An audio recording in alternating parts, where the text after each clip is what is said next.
Alright, so today's video is just going to be a bunch of work.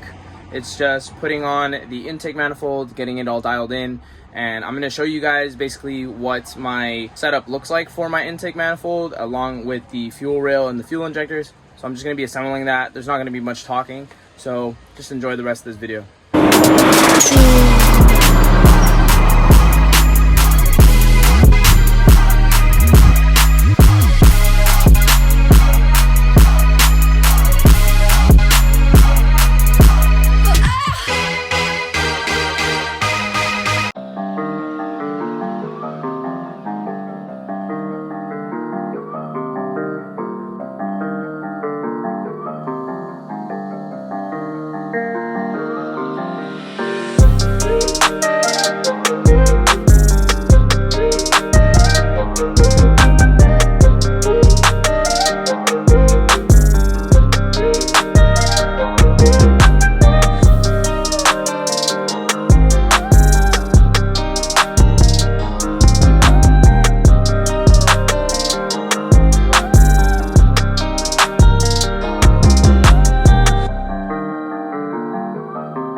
Looks like these titanium studs that I purchased are actually not going to work with the radium block off plate for basically the EGR delete, and reason being is because my 10mm socket won't fit in here in order to get to those.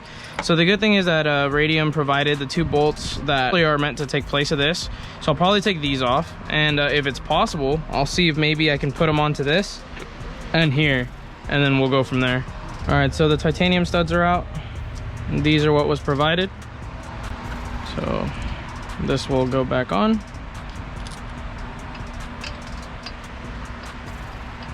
And bam, we'll tighten that and then we'll be good to go.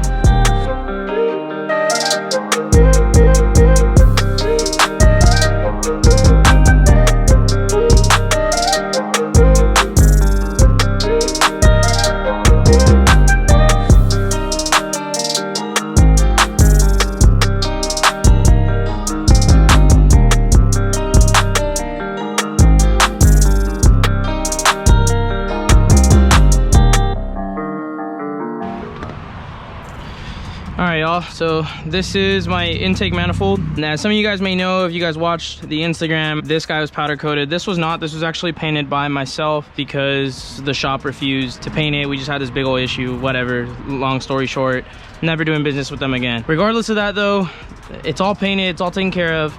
There's a new bolt that I ordered from Toyota, which is going to go up here. It's a banjo bolt for the brake booster, and then back here is actually where the EGR delete is going to go from Radium. So I'm just going to go ahead and install that real quick. It's nice and easy, pops right on, call it a day.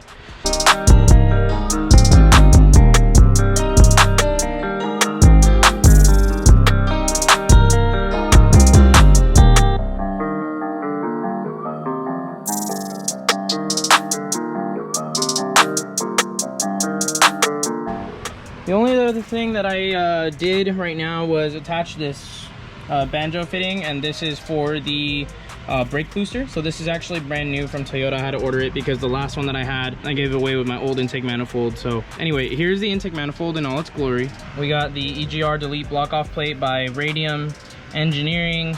We have Bear Boost Performance, or Performance Parts of Texas titanium studs. These had to go up, not the studs, but the nuts. These had to go back here because, as I mentioned before, I can't run the Radium block off plates with the studs that is provided. So Radium does, you know, give their own studs, and you can just use those instead.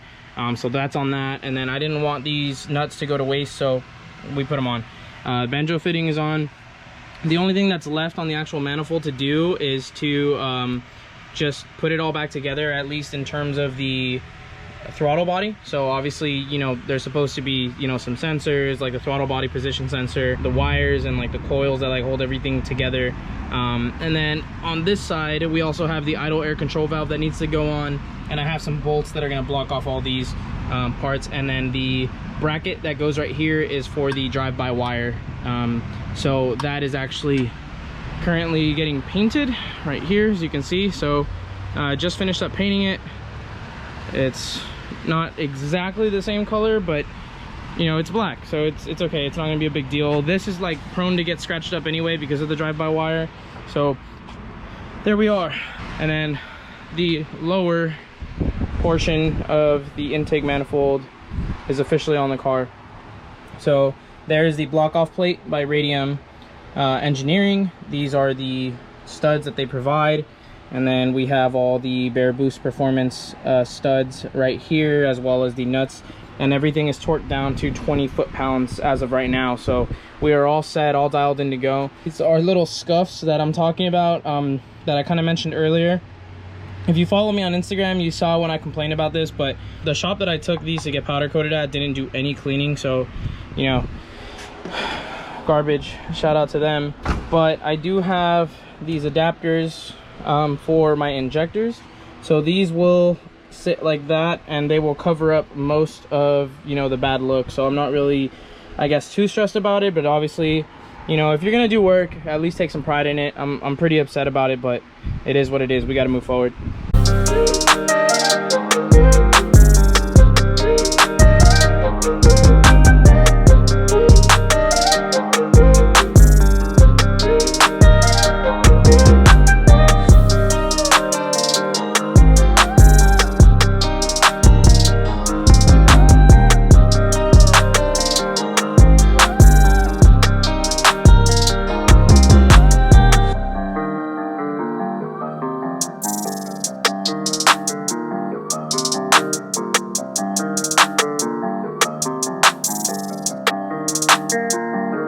All right, y'all, so this is where we're at. As I mentioned, the lower intake plenum and fuel rail are now mounted up, ready to go. I have the throttle body that still needs to get assembled. I have all the pieces here in a plastic bag, so that'll be getting assembled at some point. I don't know if I'm gonna do it tonight, but it will be done at some point.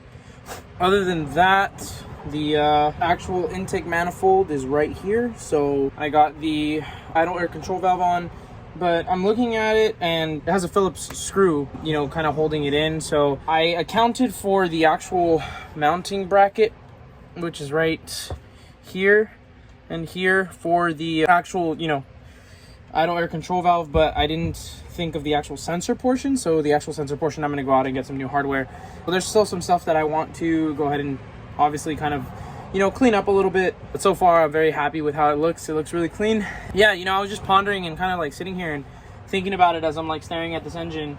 And it's just like the craziest thing to me, because if you would have told me, you know, when I first started this whole like ValeeMeetz journey that, you know, I would be building my 2JZ out of my garage, I would have looked at you and I would have thought that you were crazy. But, you know, I just want to take a quick second to kind of just let you guys know it's not easy building, you know, any car. If you're one of those car enthusiasts out there who is struggling right now and just kind of like losing motivation, I've been there, you know, so I completely understand. But I just want to tell you, like, don't lose hope, and, you know, just continue to take it day by day. Just continue to keep learning. If you have to spend hours and hours and hours researching because you don't understand something, go ahead and do that. Some projects are going to take a lot longer than expected. This 2JZ, this whole build has taken me 3 years, but I'm glad that it's taken me 3 years, because now I'm actually looking at it and I actually understand what I'm getting into, as opposed to when I first started it and I, like, you know, took it all apart. I didn't know jack. I didn't know what I was doing. You know, a lot of people told me that, but I took it as fuel and I just continue to, you know, push myself and to learn. And granted, I mean, I learned a lot, and it wasn't even on the Supra itself, but I got to learn, and now I get to now encourage you guys. I get to, you know, take that knowledge that I've learned and put it into something that I am enjoying a lot. So if you guys are struggling or you guys are losing motivation, just continue to keep pushing forward, all right? Just keep going.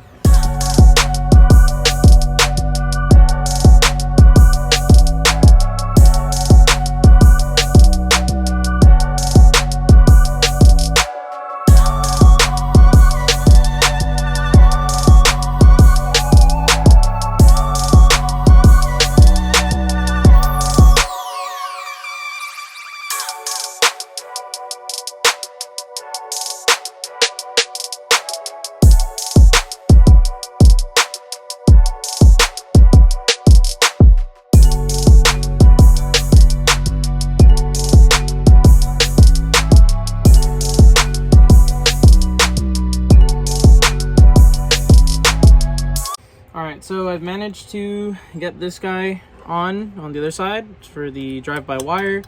However, I do need to figure out what to do about this, because this was actually used for the cruise control. So I believe I can actually eliminate this portion from like here. So then I could just keep just this guy. But I have to do a little bit more research and really find out, because then I need to figure out what to do with this long stem and how I'm going to keep this from falling off or just rotating outward. So yeah, so far it's good. Now it's just a matter of getting the throttle position sensor back in place. And this guy is just proving itself to be a little bit more difficult, but it's not too bad. So this is the stop, or like it's part of the trigger. This guy goes on a specific way, so it's not going to go on this way, but it goes on the other way. So it goes on like this. This is where stop is going to be for the sensor, and it's basically just going to hit like that to this little valve. I'm going to clean it up so that it's not so dirty, and it just kind of stops it. That's pretty much it. So I need to be able to get these 3 wires on this coil spring and get it all the way to the other side in order to get on. And if you look inside, I'm not sure if you guys can see that, but down in there, there's a few more that are holding on to another post. It looks like one of them actually has fallen off, so I got to get that guy back on. So there's this guy here. I'm gonna just pull it out so you guys can see exactly what I'm talking about. So it's these 3 guys, you see. So these 3 guys are at the bottom, and these 3 guys are at the top. So this flat part is gonna go facing outward. So this is gonna go in. You're gonna push it in. So right now it's pushed in. And then I like to get this guy just kind of seated on there. Grab the one with a hook. Grab the top 3. And you're gonna spin it to bring it all the way over. And boom! She's on there. You can see that the 3 in the back are on that. The 3 right here are holding on to this. And we are all dialed in. Let's just make sure from the other side, and we're good to go. There's the second portion, and this is the bracket for the actual sensor.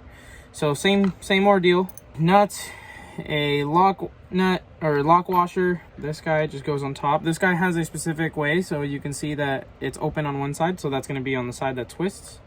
So that twisting part is going to face the front because nothing comes out of the back.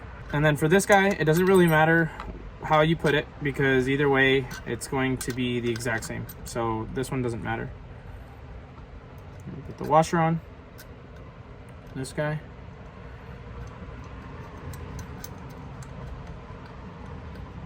And then obviously you tighten it and you're good to go. And then the last thing from there is going to be your actual TPS, or throttle position sensor, and that's going to go on like that, I believe. I don't believe it's down, or it could be like this, but I have to go ahead and look at some old pictures before I find out.